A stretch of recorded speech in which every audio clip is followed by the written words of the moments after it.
Thank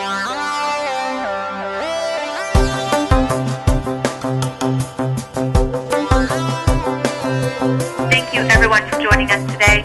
My name is Stephanie Hammond, and I'm a Partner Development Specialist here at Enable Technologies, and I'm going to be the one that's going to be delivering today's webinar.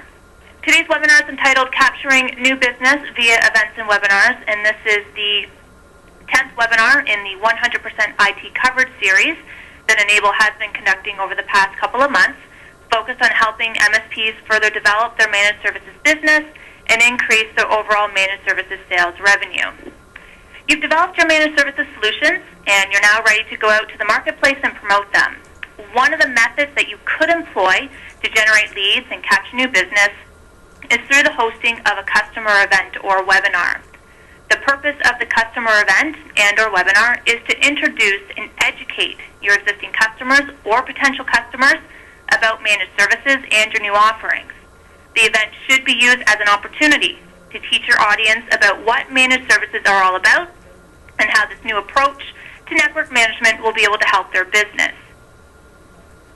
This webinar will outline the steps that are involved in planning and hosting a successful customer event, and will provide guidance around how to avoid the most common pitfalls that can jeopardize your success. So looking at the agenda items that are going to be covered in today's session, many of them revolve around a lot of the activities that are involved with planning a successful event. So looking at appointing an event champion, determining your timetable, choosing your event format, so whether you do a live event or looking at a webinar, selecting your target audience, choosing a theme and messaging, determining the promotional strategy to go out and promote your event to your target base, looking at some specific event registration logistics and some other logistics and details, and then looking at some reminder items of things to do just before the event, the day of the event, and then after the event, and then looking at some additional Enable business training, and then we'll be following up with a Q&A session afterwards. So for a successful event, you're going to want to begin planning your preparations at least 2 months in advance. This is really an important undertaking, and you'll want to be able to commit the time and the necessary resources to properly prepare for such an endeavor. As such, it's recommended that you appoint someone to drive the event planning process, be responsible for the logistical activities of the event itself, and provide metrics on the event outcome afterwards. We call this person the event champion. It's imperative that someone be absolutely focused and dedicated to the event from start to finish. The event champion will be responsible for determining what other members of the organization will be involved in the event planning and delivery as well. So it may be worthwhile to actually create an event committee that will oversee all of this. Some suggested personnel or representatives to include in this committee might include, if you have someone that's the head of sales or marketing, it's important that someone from an executive level be present at the event and be actively participating in the event, ideally as a primary or as a co-speaker. You may want to include a marketing communications or a marketing support representative, really to help in the design of the campaign strategy to promote the event, and in the creation of all the promotional material that will be used to advertise the event and drive attendance. You may want to include a technical representative. It may be necessary, or you may decide that you want to include a demonstration of N-Central during your event to show how it works, and you'll more than likely have to field some technical questions at the event, so it might be a good idea to appoint someone from the technical team to participate in the event committee and be involved in the entire event planning process. You may want to include a sales representative. All salespeople should be present at the event, but again, it would be a good idea to appoint someone to participate in the event committee and help steer the event planning. This person can then take all the responsibility of communicating the event details and logistics back to their colleagues in maybe a regular sales, their weekly sales meetings. You may also want to have a finance representative to help manage the costs and manage the campaign budget. And then you may also want to have a customer service or an office admin representative, because this really is something that you're going to want to have an all-hands-on-deck approach to help promote this event. So this person will be instrumental in helping to field all inquiries, handle any RSVPs that come in, and help keep the event top of mind for staff and as well as for your clients. We do recognize that in smaller organizations, all of these functions may actually be the responsibility of one person. But the whole idea behind all of this is that the event planning should not be done in a vacuum. Even though you have appointed a champion to coordinate and lead the planning of the event, everyone in the organization should be knowledgeable about your managed services programs and be able to promote the event on the organization's behalf. Something of this magnitude really is an all-hands-on-deck marketing initiative, and everyone in the organization needs to be on board and committed to the event's success. Therefore, prior to starting your event preparations, you'll want to make sure that you have all of your managed services programs fully fleshed out, that you have your marketing collateral completed, including an up-to-date website content and design, and that everyone in your organization is trained up on how to sell and deliver your programs. So, as soon as the event committee has been selected, it will be necessary to begin outlining the timetable activities that will need to be accomplished leading up to the event. As mentioned, you want to probably give yourself at least a couple of months for event preparation planning purposes. Your event is not something that should be an afterthought, and it shouldn't be thrown together hastily. The longer lead time will allow you to thoroughly plan for the event, and as a bonus, you'll be able to have multiple touch points to your target audience, which should lead to a higher attendance rate. Before the event preparations can begin, the committee or the event champion will need to determine what the marketing and the event budget is going to be. In helping to set your budget, this is a good time to investigate any other vendor partnerships that your organization is currently involved with and determine what kind of marketing funds could be made available to you to help you finance this initiative. A lot of times our partners aren't taking full advantage of their other vendor relationships and are leaving marketing funds on the table from such big vendors as Microsoft, SonicWall, and Cisco. So once you've chosen the event champion, you'll then need to decide the format that you're going to use to deliver your message. Do you prefer to hold a live event, or do you opt to deliver your presentation via a webinar format? The big advantages of holding an on-premise or a live event is really, it's a high-touch method of communicating with your customers and prospects. And as a result, it's easier to really read, engage the entire mood of the audience, and you can change gears and adjust the presentation as necessary. One of the big disadvantages of holding an on-premise or a live event is it is more expensive to deliver when you take into account food and refreshments, hall rental, that type of thing. It may also be more difficult to get participants to attend as they may not be able to get away from their offices.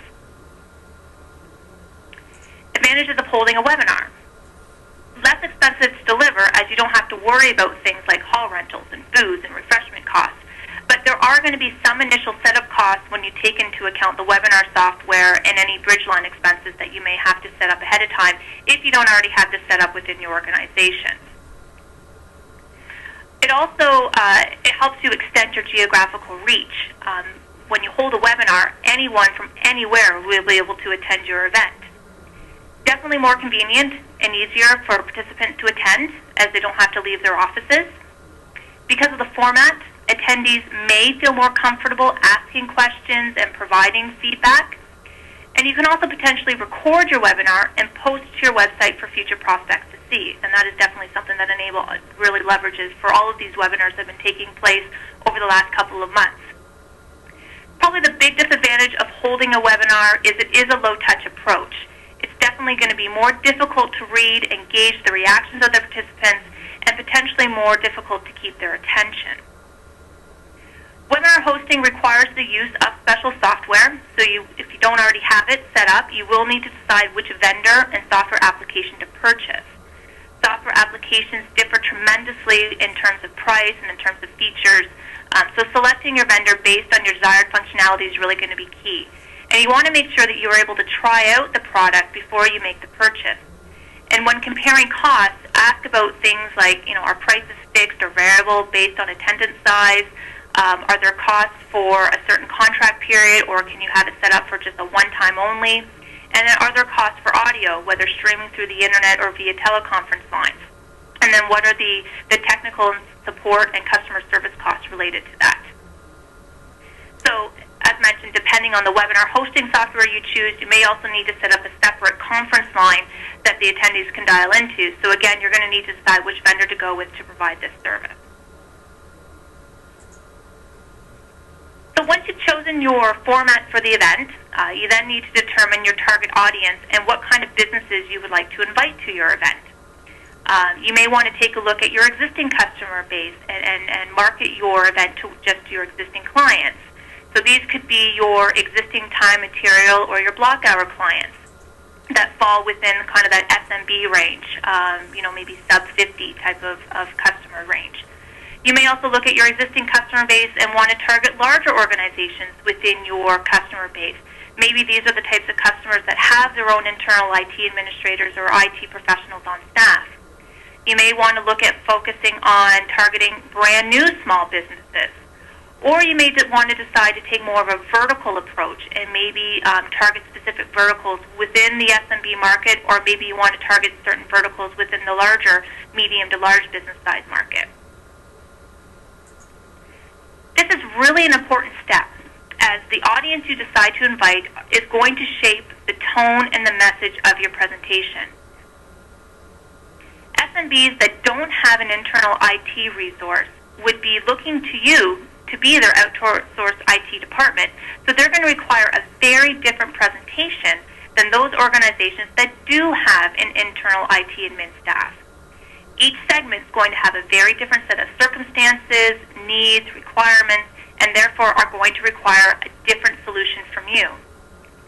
Targeting a specific vertical may also be something to consider as well. By targeting a specific industry, you can craft an even more tailored message that speaks exclusively to those hot topics, the pains, issues, challenges that the particular industry may be experiencing. In looking at your existing customer base, if you recognize that historically you happen to service, one or two key industries, you may want to leverage this knowledge and experience and hold an event that targets more of these types of businesses. If you do decide to hold an event that focuses on a specific industry, you want to keep in mind your target audience's cyclical calendar. Some things to consider and to keep in mind when you're setting a date for your event. You want to look at your target audience's busy times. A lot of CPA and accounting firms can't take time out of the winter to attend an event. Therefore, looking at holding an event in the summer or the fall may be a better time for them. You want to take a look at when your target audience and target businesses are setting their annual budgets. If you're targeting school boards, for example, a lot of school boards start talking in September about what next year's budget is going to be. So you may want to hold an event in late spring. Summer is usually a poor time to schedule an event just due to vacations. A lot of businesses are already running thin as possible as staff are covering for other staff members who happen to be away on vacation. And definitely dates that are leading up to and after any major holidays, like the American Thanksgiving holiday as an example, are also poor times to hold an event just because too many people are distracted by the holiday season. Once you've decided and selected your target audience, you're going to want to decide where are you going to find names of prospective businesses to invite to this event. If your event is going to be targeted at existing clients, do you have the customer base to support this? If you're going to target new businesses, will it be necessary to purchase lists? Or are there ever other avenues that you can pursue to find business names? A lot of our partners leverage their networking, their vendor and association groups, such as their local chamber of commerce, to help populate their lists. Regardless of where you find names of businesses to target, it is strongly encouraged that you spend time up front really qualifying your lists. And I have to admit, this is something that a lot of our partners don't spend enough time doing. The primary qualification criteria is really based on organizational size. So you want to take any list that you have and really separate them into two groupings if possible. So those businesses that have internal IT, or you believe they're large enough so they may have their internal IT department, versus those organizations that are smaller and probably don't have internal IT. Again, this is really an important criteria, as larger organizations that have internal IT are going to require a very different presentation and solution than those smaller organizations that don't have anybody in-house looking after their IT, and therefore would be looking at you to fill that need.